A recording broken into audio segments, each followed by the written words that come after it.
యశోమేధనందు ప్రియ సహోదరులకు శుభమండి. విషయం ఏంటంటే, ఈ మధ్యకాలంలో కొంతమంది ఉద్యోగస్తుల గురించి నేను మాట్లాడినప్పుడు వాళ్ళు ఏమంటారంటే, అపోస్తలుడైన సౌలు డేరాలు గుట్టి సువార్త చేశాడు అన్నట్టుగా చెప్తున్నారు.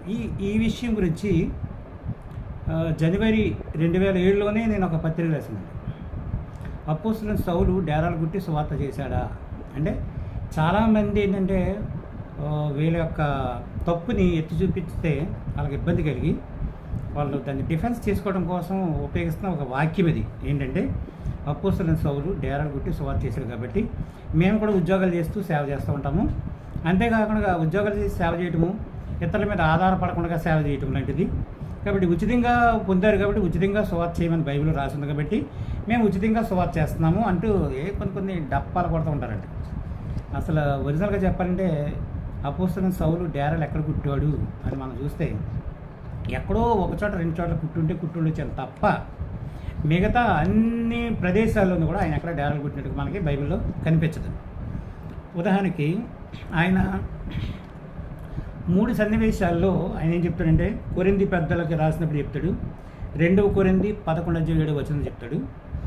రెండోది అంటే ఎఫెసీ పెద్దలతో మాట్లాడినప్పుడు అపోస్తలుల కార్యాలు 20:17-33-35 ఇక్కడ కూడా చెప్తూ ఉంటాడు ఏమనంటే, నేను నా చేతులతో కష్టపడ్డానని. ఇక మూడోది ఏంటంటే తెస్సలోనికలకు రాసినప్పుడు మొదటి తెస్సలోనిక 2:9, రెండవ తెస్సలోనిక 3:8-9.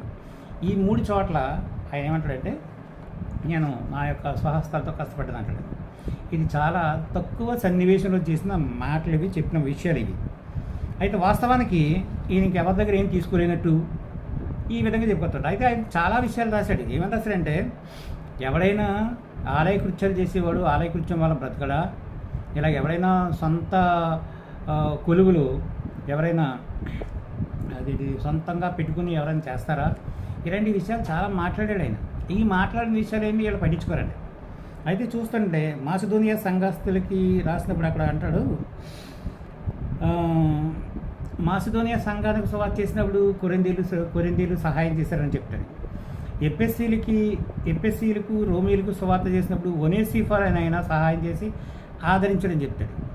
అలాగే ఎఫెసీ పెద్దలతో మాట్లాడినప్పుడు మీ వెండి బంగారంలో నేను ఆశించలేదు అంటాడు. తెస్సలోనికలకు సువార్త చేసినప్పుడు ఫిలిప్పీ సమాజం వారు మాటికి సహాయం చేశారని రాస్తాడు. అలాగే తెస్సలోనికలతో మాట్లాడినప్పుడు ఎవరి యొద్దను ఉచితంగా ఆహారం తీసుకోలేదు, రాత్రింపగలు కష్టపడి సువార్త ప్రకటించమని రాస్తాడు.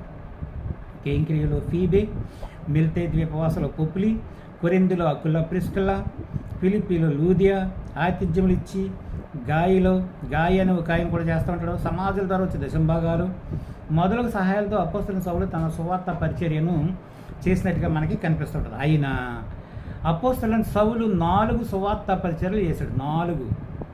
First machinery journey, second machinery journey, third machinery journey, fourth machinery journey. ఈ మిషనరీ జర్నీల్లో ఈయన ఎప్పుడెప్పుడు ఎక్కడెక్కడ ఎలా తిరిగాడు అనేది మొత్తం డీటెయిల్గా మ్యాప్స్తో సహా ఆయన తిరిగిన ప్రదేశాలు కూడా నేను వేయడం జరిగింది. అయితే ఈయన అపోస్తలుడైన సౌలు నిలిచిన ప్రదేశాలు కాలాలు మనం చూస్తానంటే కొన్ని కాలాలను చెప్తాను. దమస్కులో శిష్యులతో కొన్ని దినాలు ఉన్నాడనండి. సిరియాలో అంత్యోకయలో 1 సంవత్సరం ఉన్నాడనండి. సిరియాలోను అంత్యోకయలో 1 వారం ఉన్నాడనండి. కొంతకాలం గడిపి సిరియాలోని అంత్యోకయలో నిలిచి కొన్ని దినములు ఫిలిప్పీలో ఉన్నాను. ఫిలిప్పీలో చెరసాల్లో ఉన్నాను. 3 విశ్రాంతి దినాలు ఇంకో చోట ఉన్నాను అట్లా. అకుల ప్రిస్కిల్లాతో కొంతకాలం ఉన్నాడు. సంవత్సరం 6 నెలలు ఇంకో ప్రదేశంలో ఉన్నాడు. 2 సంవత్సరాలు ఇంకొక ప్రదేశంలో ఉన్నాడు. ఆసియాలో కొంతకాలం నిలిచి ఉండినది. 3 నెలలు ఆ దినములు అనేక దినములు అక్కడ ఉన్నాను. ఆ దినములైన తరువాత 7 దినములు ఓడలో 14వ దినమున మిలితే ద్వీపవాసములో 3 దినములు 2 సంవత్సరముల అద్దె అంట. ఇలాగా ఆయన చెప్పుకొస్తూ ఉంటాడు. ఈ ఉద్యోగం చేసే వీళ్ళు ఎవరైనా 2 సంవత్సరాలు ఒక చోట, 3 నెలలు ఇంకో చోట, లేకపోతే 2 నెలలు ఇంకో చోట, లేకపోతే ఆయన తిరిగిన ప్రదేశాలు ఏ ప్రదేశం అని వీళ్ళు తిరిగారంటే ఏమీ లేదు. వీళ్ళ స్టాండర్డ్గా ఒక చోట కూర్చొని ఉద్యోగాలు చేసుకుంటూ పగలంతా ఉద్యోగం చేసుకుంటే సాయంత్రం అయ్యేటప్పటికి బైబిల్ పట్టుకుని వచ్చే వీళ్ళు అపోస్తలుడైన సౌలుతో పోల్చుకోవడం అంటే ఎంత నీచమైన విషయమో ఒకసారి మీరు అర్థం చేసుకోండి. ఉదాహరణకి ఈ యొక్క వీడియోలో ఫస్ట్ మిషనరీ జర్నీ గురించి చెప్తాను. అపోస్తలుడైన సౌలు మొదటి పరిచర్య ప్రయాణ ప్రదేశాలు ఎలాగంటే, ఎవరెవరు కలిసి వెళ్ళారు? సౌలు, బర్నబా, మార్కు అని మారు పేరు గల యోహాను కలిసి ఈ 3 కలిసి వెళ్ళారు. ఎక్కడెక్కడి నుంచి ఎక్కడెక్కడికి వెళ్ళారో మనం ఒకసారి చూద్దాం. సిరియా నుండి అంత్యోకయ, అది అది ఎంత దూరం చూద్దాం. సెలూకయ నుంచి కుప్రాలోని సలమి, కుప్రా ద్వీపంలోని పాపు, పంపులియాలోని పెర్గే, పిసిదియాలోని అంత్యోకయలు 2 ఉన్నాయి. ఒకటి పిసిదియాలోని అంత్యోకయ, 2 సిరియాలోని అంత్యోకయ. 2 ప్రదేశాలు అంత్యోకయలు ఉంది.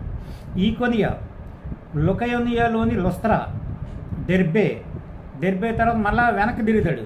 లుస్త్రా, ఈకొనియా, పిసిదియాలోని అంత్యోకయ, పెర్గే, అత్తాలియా, సెలూకయ, సిరియాలోని అంత్యోకయ. ఎన్ని హాల్ట్స్ అంటే 16 హాల్ట్స్ చేశాడు.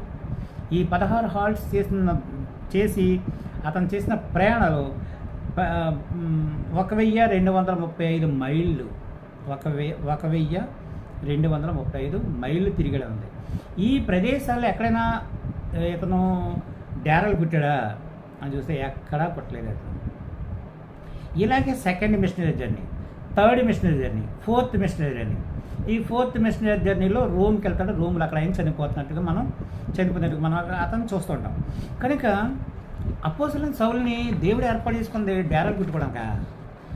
అప్పటికి అసలు క్రొత్త నిబంధన ఉందా? ఆయనకి ఇచ్చిన పరిచర్య విధానం ఎంత? ఆఖరికి వివాహం కూడా చేసుకోకుండా ఆయన పరిచర్యలో తిరిగాడంటే ఆయన ఎంత ఓవర్గా పరిచర్యలో తిరిగి ఉంటాడు. ఈ విషయాలు ఏమి వీళ్ళు అర్థం చేసుకుంది లేదు. కానీ అపోస్తలుడైన సౌలు డేరాలు కుట్టాడు కాబట్టి మేము ఉద్యోగాలు చేసుకుంటే డేరాలు కొడతాం. ఇది శుద్ధ అబద్ధ బోధ. ఇది దేవుడు పిలిచాడంటే తప్పనిసరిగా దేవుడు జీతము ఇస్తాడు. దేవుడు పిలిచాడంటే సువార్త చేయవాడు సువార్త వల్ల బ్రతకాలి. అందువల్ల ఉద్యోగం చేసుకునేవాడు ఉద్యోగం వల్ల బ్రతకాలి. మీరు ఎన్నైనా చెప్పండి, ఉద్యోగం చేసుకుంటూ దేవుని సేవ చేయడం అనేది మాత్రం 100% అబద్ధ బోధ. అందులో అనుమానం ఏమీ లేదు. ఉద్యోగస్తులు ఎవరో దేవుని యాజకులు కారు. వాళ్ళు ఎలా పిలవబడ్డారు అనేది ఒక వీడియో చేశాను నేను.